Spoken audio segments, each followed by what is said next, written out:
اعوذ باللہ من الشیطان الرجیم، بسم اللہ الرحمن الرحیم۔ جس طرح اللہ کی توفیق سے ہم نے سورۃ الاعراف کی آیت نمبر 126 تک ترجمہ دیکھا تھا سورۃ الاعراف کا، آج ہم آگے دیکھیں گے کہ اللہ رب العزت نے قرآن مجید میں حضرت موسیٰ علیہ السلام کے واقعہ کو کس طرح بیان فرمایا ہے۔ فرمایا وقال الملأ من قوم فرعون، جب یہ ساری بات حضرت موسیٰ، آپ یہ بات یاد رکھیں، جب حضرت موسیٰ علیہ السلام فرعون کے دربار میں موجود تھے، جادوگر بھی آگے، جادوگروں نے سجدہ کر دیا، انہوں نے کہا قالوا آمنا برب العالمین رب موسیٰ و ہارون، بھائی ہم رب العالمین کے اوپر ایمان لاتے ہیں جو موسیٰ اور ہارون کا رب ہے۔ تو پھر فرعون نے دھمکی دی، اس نے کہا لاقطعن ایدیکم وارجلکم من خلاف ثم لاصلبنکم اجمعین، میں تمہیں پھانسی دوں گا، اس سے پہلے تمہارے ہاتھ پاؤں کاٹوں گا مخالف سمت میں۔ تو انہوں نے کہا کوئی بات نہیں، اگر تو ایسا کرے گا تو کوئی بات نہیں۔ انہوں نے دعا کی یا اللہ ہمارے اوپر صبر انڈیل اور ہمیں مسلمان یا ہماری روح قبض کرنا۔ آگے اب وہاں پہ جادوگروں کے ساتھ جب یہ بات ہوئی تو وہاں پہ سردار بھی تھے، ظاہری بات ہے وہ سارا شہر اکٹھا کیا تھا فرعون نے۔ تو قرآن کہتا ہے وقال الملأ من قوم فرعون، فرعون کی قوم کے سرداروں نے کہا فرعون سے اتذر موسیٰ وقومہ لیفسدوا فی الارض ویذرک وآلہتک، بھئی تو ان کو ایسے ہی چھوڑ دے گا موسیٰ اور موسیٰ علیہ السلام کی قوم کو تاکہ یہ فساد برپا کرے زمین میں اور تجھے اور تیرے معبودوں کو چھوڑ دیں۔ اب یہ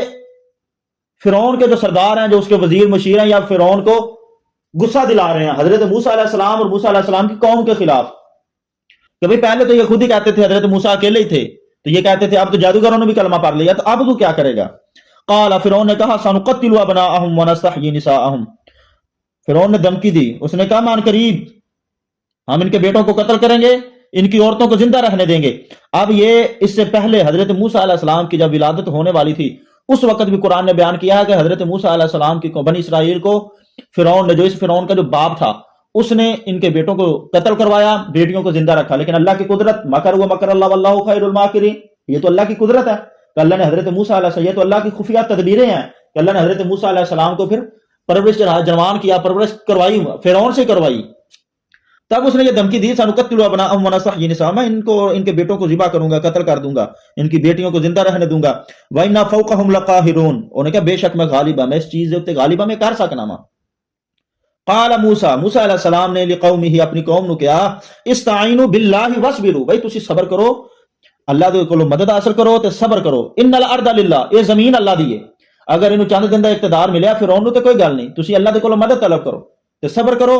ان الارض للہ، اللہ دی زمین ہے، یورثها من یشاء من عبادی، وہ اپنے بندوں میں سے جسے چاہتا ہے اسے اس کا وارث بنا دیتا ہے۔ تو آج چند دن کے لیے اگر اس کو بنایا تو کوئی بات نہیں۔ اب یہ حق اور باطل کے یہ کوئی تقاضا نہیں ہے حق کا کہ اگر کوئی بندہ وزیر اعظم بن جائے یا کوئی صدر بن جائے یا کوئی کسی عہدے پہ پہنچ جائے یا کوئی کسی عہدے پہ پہنچ جائے تو وہ کہے کہ یہ تو میں تو اللہ کا بڑا مقرب بندہ ہوں، اسی وجہ سے اللہ نے مجھے یہ عہدہ دیا۔ قطعی طور پہ اگر یہ بات ہوتی تو اللہ نے تو نمرود کو بھی عہدہ دیا، قارون کو اللہ نے بہت دولت دی، فرعون کو اللہ نے عہدہ دیا، تو یہ اللہ کے مقرب بندے تھے؟ قطعی طور پہ نہیں۔ اس بات سے اندازہ نہیں لگایا جا سکتا، عہدوں کی وجہ سے اندازہ نہیں لگایا جا سکتا کہ کون اللہ کا مقرب ہے۔ تو یہی موسیٰ علیہ السلام نے کہا یورثها من یشاء من عبادی، بھائی یہ اللہ کی زمین ہے، اللہ جسے چاہے اس کو وارث بنا دے اپنے بندوں میں سے، والعاقبۃ للمتقین، لیکن جو عاقبت ہے، جو آخرت ہے، وہ متقین کے لیے ہے، وہ پرہیزگاروں کے لیے ہے، وہ نیکوکاروں کے لیے ہے۔ یہ تو دنیا کی زندگی 50 60 سال 100 یہ تو گزر جائے گی، جو ابدی زندگی ہے، جو حقیقی زندگی ہے، جو نا ختم ہونے والی زندگی ہے، وہ پرہیزگاروں کے لیے اچھی ہے۔ قالو، تو حضرت موسیٰ علیہ السلام کی قوم نے کہا اذینا من قبل ان تأتینا ومن بعد ما جئتنا، انہوں نے شکوہ کیا موسیٰ علیہ السلام سے، انہوں نے کہا بھئی آپ کے آنے سے پہلے بھی ہمارے ساتھ یہی کچھ ہوتا رہا کہ ہمارے بیٹوں کو ذبح کیا گیا، ہماری بیٹیوں کو زندہ رکھا گیا، اب آپ کے آنے کے بعد جب کہ اللہ نے اپنا پیغمبر اپنا نبی ہمارے ہاں بھیج دیا، شریعت بھیج دی، تو پھر ہمیں اگر وہی عذاب اور وہی مصیبتیں برداشت کرنی پڑیں گی تو پھر کوئی فرق تو نہ ہوا آنے میں اور نہ آنے میں۔ تو یہ شکوہ کیا، قالوا، انہوں نے کہا اوذینا من قبل ان تأتینا ومن بعد ما جئتنا، آپ کے آنے سے پہلے بھی ہمیں اسی طرح اذیتیں ملی، آپ کے آنے کے بعد بھی اسی طرح۔ قال، موسیٰ علیہ السلام نے کہا عسیٰ ربکم ان یہلک عدوکم، بھائی صبر کرو، ان قریب اللہ تمہارے دشمن کو ہلاک کر دے گا، وَيَسْتَخْلِفَكُمْ فِي الْأَرْضِ، اور تمہیں زمین میں اس کا جانشین بنا دے گا، یعنی کہ جو آج ان کے پاس جو سہولتیں ہیں، جو عیاشیاں، جو طاقت اور پاور ان کے پاس، اللہ تمہیں دے گا۔ وَيَسْتَخْلِفَكُمْ فِي الْأَرْضِ، اللہ زمین میں تمہیں جانشین بنا دے گا، فَيَنْظُرَ كَيْفَ تَعْمَلُونَ، پھر اللہ دیکھے گا بھی تم کیا کرتے ہو، پھر اللہ ظاہر کر دے گا بھی تم کتنے نیکوکار ہو۔ اب یہی بات ہمارے ہاں بھی قرآن کے ماننے والوں کے لیے ہے کہ اگر اللہ نے ہمیں ملک پاکستان دیا ہے، ہو سکتا ہے کہ اللہ آزمائش کرتا ہو کہ میرے بندے آیا میرے قرآن کا، میرے نبی کے فرمان کا آئین نافذ کرتے ہیں، قانون نافذ کرتے ہیں اپنے ملک کے اندر یا نہیں کرتے؟ تو یہ تو اللہ وارث بنا کے بھی آزماتا ہے، وراثت لے کے بھی آزماتا ہے۔ وَلَقَدْ أَخَذْنَا آلَ فِرْعَوْنَ بِالسِّنِينَ وَنَقْصٍ مِّنَ الثَّمَرَاتِ لَعَلَّهُمْ يَذَّكَّرُونَ۔ اب آگے اللہ ارشاد فرمایا بھی بے شک ہم نے فرعون کے ماننے والوں کو کئی سال قحط اور پھلوں کی پیداوار کی کمی میں مبتلا رکھا، کس وجہ سے؟ لعلہم یذکرون، تاکہ وہ نصیحت قبول کریں۔ اب یہ جو نصیحت حضرت موسیٰ علیہ السلام لے کر آئے تھے، انہوں نے انکار کر دیا، تو پھر اللہ نے ان کے اوپر اپنے عذاب بھی نازل کیے۔ یہ آگے والی آیات میں انشاءاللہ وہ بھی دیکھیں گے کون کون سے عذاب ان کے اوپر اللہ نے بھیجے تھے۔ ان کو غرق کرنے سے پہلے جو اللہ فرمایا بھی ہم نے ان کے اوپر تنگی اور یہ قحط، پھلوں کی پیداوار کی کمی، انہیں مبتلا کر دیا ان چیزوں میں۔ کس وجہ سے؟ کہ وہ حضرت موسیٰ علیہ السلام جو نصیحت لے کر آئے ہیں وہ اس کو قبول کر لیں۔ فَإِذَا جَاءَتْهُمُ الْحَسَنَةُ قَالُوا لَنَا هَٰذَا، لیکن انہوں نے الٹ کام کیا۔ کیا الٹ کام تھا؟ فَإِذَا جَاءَتْهُمُ الْحَسَنَةُ، جب بھی ان کے اوپر کوئی خوشحالی آتی، قَالُوا لَنَا هَٰذَا، وہ کہتے یہ ہماری طرف سے ہے۔ وَإِن تُصِبْهُمْ سَيِّئَةٌ يَطَّيَّرُوا بِمُوسَىٰ وَمَن مَّعَهُ، اور جب بھی انہیں کوئی مصیبت پہنچتی، بدحالی آتی، تو وہ کہتے یہ تو موسیٰ علیہ السلام اور موسیٰ علیہ السلام کے ماننے والوں کی طرف سے ہے، یہ ہماری طرف سے نہیں۔ یعنی کہ موسیٰ علیہ السلام اور موسیٰ علیہ السلام کی قوم کو وہ بدشگونی کے طور پہ لیتے تھے کہ یہ ان کی وجہ سے ہمارے ہاں بدشگونی پر آتی ہے۔ تو قرآن نے بیان الا انما طائرهم عند اللہ ولکن اکثرهم لا يعلمون، تو قرآن کہتا ہے سنو اے کافرو، یہ نحوست ان کی وجہ سے نہیں بلکہ تم منحوس ہو اللہ کے نزدیک، عند اللہ، اللہ کے نزدیک یہ جو نحوست ہے یہ تمہاری نحوست ہے، ولکن اکثرهم لا يعلمون، لیکن تم میں سے اکثر اسے نہیں جانتے۔ اب یہ جو بدشگونی لیتے تھے، یا بھائی بدشگونی ہمارے ہاں، بدشگونی کے ہمارے ہاں بھی یہ رواج ہے، بدشگونی کی وجہ سے کوئی کام چھوڑ دیتا ہے، کوئی کام کرتا ہے بھئی یہ بدشگونی، ایسے کرنا ایسے نہیں کرنا۔ اللہ اسلام میں اس کا قطعی طور پہ کوئی کنسپٹ نہیں ہے اسلام میں بدشگونی کا، بلکہ امام راضی نے لکھا ہے کہ جب نبی کریم صلی اللہ علیہ وسلم مدینے میں آئے تو یہودیوں نے انہوں نے بھی کہا، انہوں نے کہا کہ آپ کے آنے کی وجہ سے تو چیزیں مہنگی ہو گئی ہیں، بارشیں کم ہو گئی ہیں، عرب بدحالی کا شکار ہو گیا، تو آپ کی وجہ سے ہمارے ہاں بدشگونی آئی ہے۔ تو وہ بدشگونی کے طور اسے طائر کہتے تھے، وہ پرندے اڑاتے تھے، تو وہ پرندے جب اڑاتے تھے یہ فال نکالتے تھے۔ اسلام میں فال نام کی کوئی چیز نہیں ہے، یہ قطعی طور پہ اسلام میں فال جائز نہیں ہے۔ تو جب وہ پرندے اڑاتے، اگر تو پرندہ دائیں جانب چلا جاتا یا دائیں جانب سے اڑ کے آتا تو وہ کہتے یہ نیک شگون کی علامت ہے، تو اگر وہ بائیں جانب سے آتا تو وہ کہتے یہ بدشگون کی علامت ہے۔ بلکہ اسلام میں اس کی جو میں نے بات کی، اسلام میں اس کی قطعی طور پہ اجازت نہیں ہے۔ حضرت ابو ہریرہ رضی اللہ تعالیٰ عنہ آپ بیان کرتے ہیں کہ نبی کریم صلی اللہ علیہ وآلہ وسلم نے ایک کلمہ، ایک بات سنی جو آپ کو بہت اچھی لگی، تو نبی علیہ السلام نے ارشاد فرمایا ہم نے تمہارے منہ سے فعال لے لی ہے، یعنی کہ حضور نبی کریم صلی اللہ علیہ وسلم جو اچھی بات کرتا تھا حضور کہتے تھے یہ اچھی فعال ہے۔ بلکہ یہ قطعی طور پہ حضرت عبداللہ بن مسعود رضی اللہ تعالیٰ عنہ آپ کہتے ہیں نبی کریم صلی اللہ علیہ وآلہ وسلم نے 3 مرتبہ ارشاد فرمایا، حضور نے فرمایا بدشگونی شرک ہے، بدشگونی شرک ہے، بدشگونی شرک ہے۔ اب یہاں پہ آپ اندازہ لگا لیں، یہاں سے اندازہ لگا لیں کہ اسلام میں بدشگونی نام کی کوئی چیز نہیں ہے، بلکہ حضور نبی کریم صلی اللہ علیہ وآلہ وسلم نے ارشاد فرمایا جو شخص، جو بندہ بدشگونی کی وجہ سے اپنی مہم، یعنی کہ اگر کسی کام کے کرنے کا اس نے ارادہ کیا تو وہ کرنا چاہتا تھا، تو حضور نے فرمایا وہ اپنی مہم پر نہیں گیا کسی بدشگونی کی وجہ سے، تو وہ بندہ شرک میں آلودہ ہو گیا۔ بھی کرنے والا ہر چیز اللہ کی ذات بات تعالیٰ ہے، اللہ کی ذات ہے ہر چیز کرنے والی، ہر کام کرنے والی۔ حضرت انس بن مالک رضی اللہ تعالیٰ عنہ آپ بیان کرتے ہیں کہ نبی کریم صلی اللہ علیہ وآلہ وسلم نے فرمایا کوئی مرض متعدی نہیں ہوتا، حضور نے فرمایا کوئی مرض ایسا نہیں ہے جو متعدی ہو، اور نبی علیہ السلام نے فرمایا نہ ہی کوئی بدشگونی ہے، اور حضور نے فرمایا مجھ کو فال پسند ہے۔ فال، حضور نے فرمایا، حضور نے پوچھا گا یا رسول اللہ فال کیا ہے، تو نبی علیہ السلام نے ارشاد فرمایا اچھی بات اور نیک بات، یہ فال ہے۔ تو یہ جو بدشگونی والا کنسپٹ ہے بھائی اسلام میں بالکل بھی نہیں ہے۔ آگے وہ حضرت موسیٰ علیہ السلام کو بدشگونی کے طور پہ لیتے تھے، وہ کہتے تھے یہ جو مصیبت، یہ جو بھی کچھ ہے یہ آپ کی وجہ سے ہے۔ تو قرآن کہتا ہے وَقَالُوا مَهْمَا تَأْتِنَا بِهِ مِنْ آیَةٍ لِتَسْحَرَ لَنَا بِهَا، اور انہوں نے کہا موسیٰ جب آپ ہمیں محصور کرنے کے لیے، ہمیں متاثر کرنے کے لیے ہمارے پاس کوئی نشانی لائیں گے،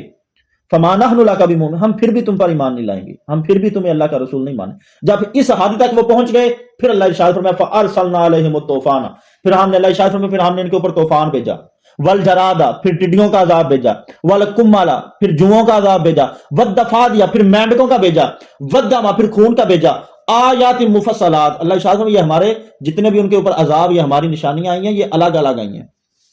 وجہ بھی قرآن نے بیان کیا، کیوں؟ قرآن کہتا ہے فاستکبروا وکانوا قوما مجرمین، اس وجہ سے کہ انہوں نے تکبر کیا اور وہ تھے ہی مجرم لوگ، یہ ان کے تکبر کی وجہ سے۔ بلکہ حضرت عبداللہ بن مسعود، حضرت عبداللہ بن عباس رضی اللہ تعالیٰ عنہ آپ کہتے ہیں کہ آگے قرآن نے بھی اس چیز کو بیان کیا ہے، آپ پہلے روایت سماعت کریں۔ حضرت عبداللہ بن عباس رضی اللہ تعالیٰ آپ کہتے ہیں جب ان کے اوپر سب سے پہلے طوفان کا عذاب آیا تو ان کے گھروں میں حتیٰ کہ ان کے کھیتوں میں پانی کھڑا ہو گیا، کھیت بھی بھر گئے، گھر بھی بھر گئے پانی سے۔ پھر وہ موسیٰ علیہ السلام کے پاس آئے، آپ ایسا کریں، آپ اپنے رب سے دعا کریں کہ یہ جو ہمارے اوپر عذاب، یہ جو مصیبت ہے، یہ ٹل جائے تو ہم آپ کے اوپر ایمان لے آئیں گے۔ قرآن نے ان الفاظ میں بیان کیا وَلَمَّا وَقَعَ عَلَيْهِمُ الرِّجْزُ، تو اللہ شاہ جب ان کے اوپر کوئی عذاب آیا، قالوا یا موسیٰ ادع لنا ربک بما عہد عندک، تو موسیٰ علیہ السلام کے پاس گئے کہ اے موسیٰ، آپ کے رب نے جو آپ سے وعدہ کیا ہے اس کی بنا پر آپ ہمارے حق میں دعا کریں۔ لَئِن كَشَفْتَ عَنَّا الرِّجْزَ لَنُؤْمِنَنَّ لَكَ وَلَنُرْسِلَنَّ مَعَكَ بَنِي إِسْرَائِيلَ، تو اگر آپ نے ہم سے یہ عذاب دور کر دیا تو ہم ضرور بضرور آپ پر ایمان لائیں گے۔ وَلَنُرْسِلَنَّ مَعَكَ بَنِي إِسْرَائِيلَ، اور ہم بنی اسرائیل کو بھی تمہارے ساتھ بھیج دیں گے۔ تو حضرت عبداللہ بن عباس رضی اللہ تعالیٰ عنہ، جب حضرت موسیٰ علیہ السلام نے دعا کی، عذاب ٹل گیا، تو پھر ان کی جو کھیتیں تھیں، جو ان کے پھل تھے، وہ زیادہ ہوئے، پہلے کی نسبت زیادہ ہوئے۔ تو انہوں نے کہا یہ عذاب تو نہیں تھا، یہ تو ہمارے لیے بہتر تھا کہ پانی ہمارے پاس آیا، ہمارے کھیت اور ہم نے زیادہ اور ترقی کی، ہمارے پھل زیادہ تعداد میں ہوئے، ہماری گندم زیادہ تھا اس وقت جو چیزیں بھی تھی۔ تو جب وہ پھر مکر کے بھی ہم نے نہیں کلمہ پڑھنا، ہم نے آپ کے رب کو نہیں ماننا۔ قرآن ان الفاظ میں بیان قرآن کہتا فلما کشفنا عنہم الرجز الی اجل، تو قرآن کا جب ہم نے ان میں سے ایک مدت معینہ تک جو مقررہ مدت تھی عذاب کو دور کر دیا، ہم بالغوہ اذا ہم ینکثون، تو وہ فوراً اپنے عہد سے مکر گئے، انہوں نے وعدہ توڑ دیا جو موسیٰ علیہ السلام سے کیا تھا کہ ہم ضرور بضرور ایمان لائیں گے، لنؤمنن، ہم ضرور ایمان لائیں گے۔ تو پھر حضرت عبداللہ بن عباس رضی اللہ تعالیٰ عنہ کے پھر اللہ نے دوسرا عذاب والجراد، پھر اللہ نے ٹڈیوں کا عذاب بھیجا۔ تو جب پھر وہ پھر آئے حضرت موسیٰ علیہ السلام کے پاس، کھانوں میں ٹڈیاں، جسم پر ٹڈیاں، ہر جگہ پہ حتیٰ کہ ان کی حضرت عبداللہ بن عباس کی روایت میں ہے کہ ان کے گھروں میں جو دروازے تھے ان کی چگاٹھوں کو بھی ٹڈیوں نے کھانا شروع کر دیا۔ پھر آئے روتے کرلاتے کہ آپ دعا کریں جو آپ کے رب نے، قالوا یا موسیٰ ادع لنا ربک بما عہد عندک، جو آپ کے رب نے آپ سے وعدہ کیا ہے نا، آپ دعا کریں ہمارا عذاب ٹل جائے۔ پھر موسیٰ علیہ السلام نے دعا کی، پھر عذاب جب ٹل گیا پھر وہ مکر گئے۔ قرآن کہتا ہے فلما کشفنا، جب عذاب دور ہو گیا اذا ہم ینکثون، انہوں نے اپنا وعدہ توڑ دیا۔ والقمل، پھر قرآن کہتا ہے پھر ہم نے جوؤں کا عذاب ان کے اوپر نازل کیا۔ جب جوؤں کا عذاب ہے پھر حضرت موسیٰ علیہ السلام کے پاس، آپ دعا کریں لنؤمنن لک، ہم آپ کے اوپر ضرور ایمان لائیں گے۔ جب دعا کی گئی عذاب ٹل گیا پھر وہ مکر گئے۔ پھر حضرت عبداللہ بن عباس کہتا ہے مدفع دیا، اللہ نے پھر مینڈکوں کا عذاب ان کے اوپر، ان کے کھانوں میں مینڈک، ان کے برتنوں میں مینڈک، ان کے بستر، حتیٰ کہ وہ ایک کروٹ میں سوتے تھے، جب وہ کروٹ بدلتے تھے تو دوسری طرف مینڈکوں کا ڈھیر لگ جاتا تھا۔ پھر موسیٰ علیہ السلام کے پاس آئے، بھئی دعا کرتے ہیں آپ اپنے رب سے، لنؤمنن لک، ہم اس مرتبہ ضرور ایمان لائیں گے۔ جب پھر عذاب ٹل گیا اذا ہم ینکثون، انہوں نے پھر وعدہ توڑ دیا۔ تو قرآن کہتا ہے ودما، پھر ہم نے ان کے اوپر خون کا عذاب نازل کیا، حتیٰ کہ جب وہ پانی پینے لگتے تو وہ پانی خون بن جاتا۔ اگر کوئی بنی اسرائیل والا بندہ پانی پیتا تو وہ پانی ہوتا، لیکن اگر وہ اس سے مانگ کے پینے لگتے تو وہ خون بن جاتا۔ اس طرح کا اللہ نے عذاب ان کے اوپر نازل کیا۔ تو حضرت عبداللہ بن عباس رضی اللہ تعالیٰ عنہ کی روایت میں ہے کہ 7 دن تک ان کے اوپر ایک عذاب رہتا تھا، تو جب یہ دعا کرواتے تھے تو 1 مہینے کے وقفے سے پھر دوسرا عذاب آتا تھا۔ تو قرآن کہتا ہے اذا ہم ینکثون، انہوں نے پھر وعدے کو توڑ دیا۔ فانتقمنا منہم فاغرقناہم فی الیم بانہم کذبوا بآیاتنا وکانوا عنہا غافلین، تو قرآن کہتا ہے جب ہم نے پہلے یہ عذاب، یہ چھوٹے چھوٹے عذاب ان کے اوپر بھیجے، کس فوائد، یہ چھوٹے چھوٹے عذاب ان کو دیے کس وجہ سے، لعلہم یذکرون، تاکہ یہ نصیحت قبول کریں۔ تو جب انہوں نے نصیحت قبول نہیں کی تو قرآن کہتا ہے فانتقمنا منہم فاغرقناہم فی الیم بانہم کذبوا بآیاتنا وکانوا عنہا غافلین، تو پھر ہم نے ان سے انتقام لیا اور ان کو سمندر میں غرق کر دیا۔ قرآن نے وجہ بھی بیان کیا، کیوں، بانہم کذبوا بآیاتنا، کیونکہ انہوں نے ہماری آیتوں کو جھٹلایا، وکانوا عنہا غافلین، اور ان سے لاپرواہی برتتے تھے۔ اب ہمیں اپنے گریبانوں میں جان کے یہ دیکھنا چاہیے کہ ہم اللہ کی آیتوں سے لاپرواہی برتتے ہیں یا نہیں برتتے۔ ایک طرف ہم صبح شام قرآن پڑھتے ہیں، اللہ ارشاد فرماتا ہے لا یاکلون الربا، بھائی سود نہ ڈبل کر کے سود نہ کھاؤ، تو پھر بھی ہم اگر سود کھائیں، پھر بھی ہم یہ سارا کچھ کریں تو پھر اللہ کی پکڑ تو آئے گی۔ تو یہ ہمیں اپنے گریبانوں میں جاننا چاہیے کہ ہم اللہ کی آیتوں سے لاپرواہی تو نہ کر رہے کہیں، اقیم الصلاۃ وآتوا، نماز قائم کرو، زکوٰۃ ادا کرو، ہم لاپرواہی تو نہیں کرتے اللہ کی آیتوں سے۔ فرمایا وَأَوْرَثْنَا الْقَوْمَ الَّذِينَ كَانُوا يُسْتَضْعَفُونَ مَشَارِقَ الْأَرْضِ وَمَغَارِبَهَا الَّتِي بَارَكْنَا فِيهَا، اور فرمایا جس قوم کو کمزور سمجھا جاتا تھا ہم نے اس کو سرزمین کا مشارق اور مغارب کا وارث بنا دیا۔ کس کا بارکنا فیہا، جس میں اللہ نے برکتیں رکھی ہیں۔ وَتَمَّتْ كَلِمَةُ رَبِّكَ الْحُسْنَى عَلَى بَنِي اسرائیل، اور بنی اسرائیل پر اللہ آپ کے رب کا بھلائی پہنچانے کا جو وعدہ تھا وہ پورا ہو گیا۔ اللہ نے جو ان سے وعدہ کیا تھا کہ میں تمہیں ان کا وارث بناؤں گا ان زمینوں کا، تو اللہ نے پورا کر دیا۔ اب وجہ قرآن نے بیان کی ہے کہ اللہ نے ان کو وارث کیوں بنایا، بما صبروا، کیونکہ انہوں نے صبر کیا۔ وَدَمَّرْنَا مَا كَانَ يَصْنَعُ فِرْعَوْنُ وَقَوْمُهُ وَمَا كَانُوا يَعْرِشُونَ، اور ہم نے فرعون اور اس کی قوم کی بنائی ہوئی بڑی بڑی عمارتیں جو تھیں، جو انہوں نے بڑی بڑی چڑھائی ہوئی بیلوں کو تباہ و برباد کر دیا۔ وجاوزنا ببنی اسرائیل البحر فآتوا علی قوم یعکفون علی اصنام لہم۔ اب اس سے پہلے آپ ایک بات نوٹ کریں، اس میں اختلاف ہے کہ کس سمندر میں اللہ نے ان کو غرق کیا تھا، کس دریا میں۔ تو جو زیادہ معتبر روایات ہیں جن کے اوپر زیادہ اتفاق کیا جاتا ہے وہ بحر کلزم ہے، جس کو بحر احمر، ریڈ سی بھی جسے کہا جاتا ہے۔ تو آگے قرآن نے کہا وجاوزنا ببنی اسرائیل البحر فآتوا علی قوم یعکفون علی اصنام لہم، اور ہم نے بنو اسرائیل کو سمندر پار جب اتار دیا تو وہ ایک ایسی قوم کے پاس سے گزرے علی اصنام لہم جو اپنے بتوں کے سامنے آسن جمائے ہوئے ادب کے ساتھ بیٹھے ہوئے تھے، ان کی عبادت کر رہے تھے۔ قالوا یا موسیٰ اجعل لنا، انہوں نے کہا اے موسیٰ الہا کما لہم آلہہ، اس طرح کے خدا ہمیں بھی بنا دو، اس طرح کے معبود جس طرح کے ان کے پاس رب ہے، معبود ہے، ہمیں بھی اس طرح کے بنا دو۔ قال، موسیٰ علیہ السلام نے کہا انکم قوم تجہلون، یہ تم جہالت والی باتیں کرتے ہو، ابھی اللہ نے تمہیں فرعون والوں سے نجات دلوائی، وہ تم